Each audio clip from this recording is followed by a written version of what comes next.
6 o'clock. The death of a Moore High School senior has just been ruled a homicide. And now a 19-year-old man is charged with first-degree murder. 18-year-old Madeline Bills was found dead in her home back in April. The medical examiner says Bills was strangled to death. Chase Cook, her ex-boyfriend, was arrested May 1st in connection to her death. Cook has also been charged with first-degree rape. He is expected in court tomorrow. She was weeks away from graduation, getting ready to walk across the stage with honors and a 4.0 GPA. She also was a star athlete, getting ready to play basketball at the next level. But more than any of that, her friends and family say that she was a light on this earth. Her legacy has just begun, and it's going to continue because we're talking about her, and we're talking about the way that she lived. She didn't live like other people. She lived differently, and she carried a light, and she made an impact to literally every single person that she came in contact with.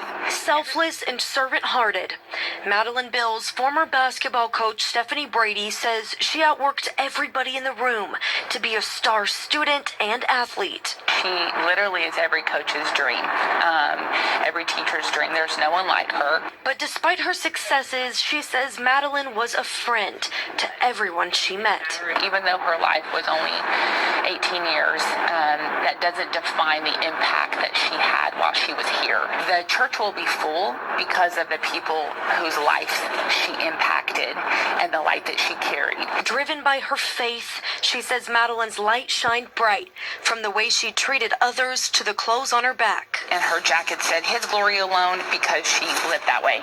And she lived for His glory alone because she had a Heavenly Father who she was living for. And while she only had 18 years on earth, Brady says that was all Madeline needed to leave a legacy and impact on thousands of people. It's to live the way that she lived. It's to live because she lived differently. And none of us are guaranteed tomorrow. So how are we living today in light of the way Madeline lived? Because we're not guaranteed. Madeline Bills was a star on her high school basketball team, and she was getting ready to graduate with straight A's. Then she planned to play basketball at Northeastern Oklahoma A&M College. She had everything going for her, a bright future, until the morning of April 22nd.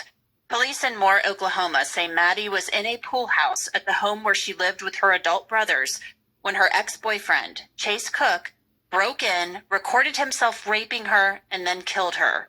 That pool house had actually been converted into a bedroom for Maddie. What makes this even more frightening and tragic, the affidavit charging Cook with killing Bills says that she feared him so much that she thought about staying in the main house with her brothers. Officers say in the affidavit that surveillance video showed a man hopping a fence at the home that morning at 6:38 a.m. 90 seconds later, police say the man hopped back over the fence only to go back into the yard 6 minutes later at 6:44. Police say that man was Chase Cook and that he left the property at 7:17 a.m. So if you do the math there, that means that he spent about 33 minutes on the property. Maddie was found dead later in the day when her family called 911. Police said that Chase Cook initially agreed to speak with them and claimed he'd been in Galveston, Texas, training in the ocean to become a Navy SEAL. It appears that story unraveled when police told Moore they knew he was in the area when Maddie was murdered because his vehicle was caught on camera. Also, police had pulled him over. Cook asked for a lawyer and was charged with murder and rape. Officers claim in another affidavit that they found Cook's phone and that it had video of him raping Maddie, who appeared to be unconscious. Police say Cook's DNA was found on Maddie's body during her autopsy. Man, we back with another crazy story out of Oklahoma about this high school student getting raped and murdered by her ex-boyfriend. Now, she was a perfect student with a 4.0 GPA on her way to college to play basketball. Now, the crazy situation about this whole story is she already felt scared for her life. Nobody paid attention to what she was talking about. Another crazy, senseless crime, an evil crime, where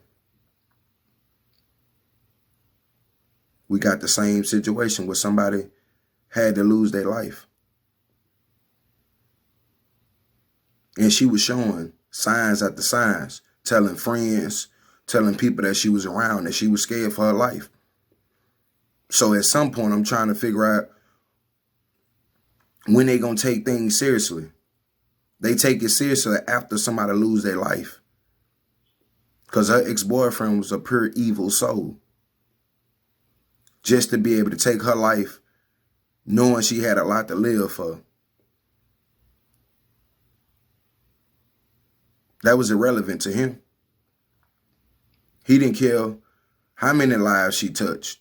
He didn't care how pure she was as a person.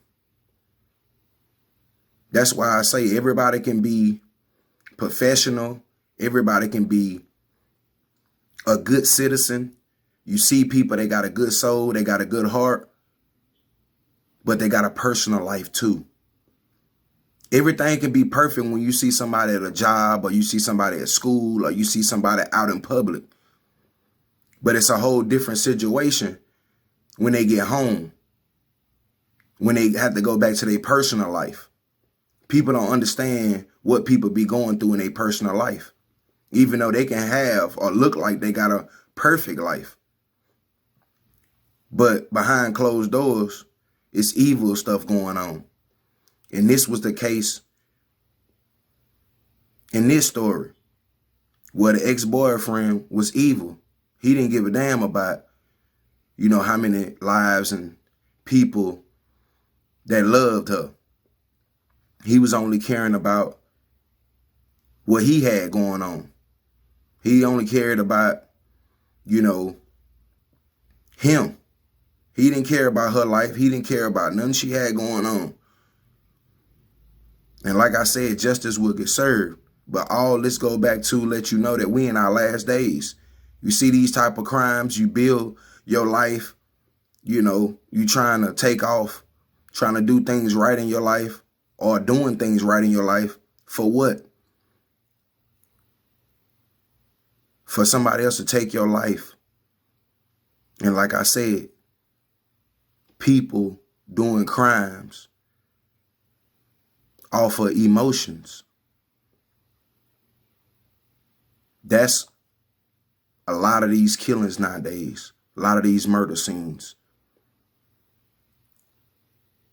And then people try to holler about they wasn't there. But like they said, he dropped a lot of breadcrumbs, jumping over gates. Everything is on video. So I understand when people do crimes, they don't even think about it. Even though if you plan it, that's more time. That's premeditated murder. You planned everything out from the start to the finish. But like you said, when you do a crime, it's only one head, one brain. When you looking at detectives and police departments that's investigating, it's one brain, one head against 50 or 60, 70. They have other polices in other counties that's helping.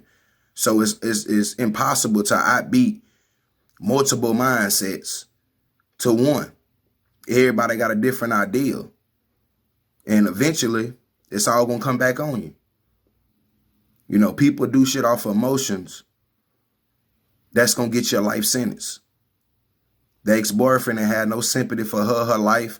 She going to college, her parents, her 4.0 GPA. He didn't care nothing about that. She was a basketball star, a sister, a daughter. He didn't care nothing about that. Friends, everybody loved her. All he wanted to do was take her life. Everybody loved her but him. He wanted to harm her.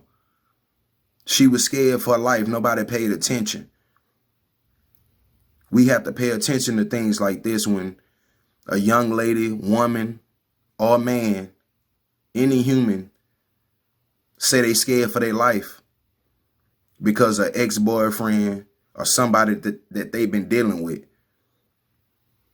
And people keep going on with their life. She impacted everybody's life but his.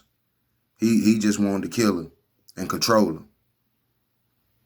But prayers goes out to the family. Justice will get served. And this don't make no sense. We're in our last days. But let me know what y'all think about this crazy story, man. We out. Bye.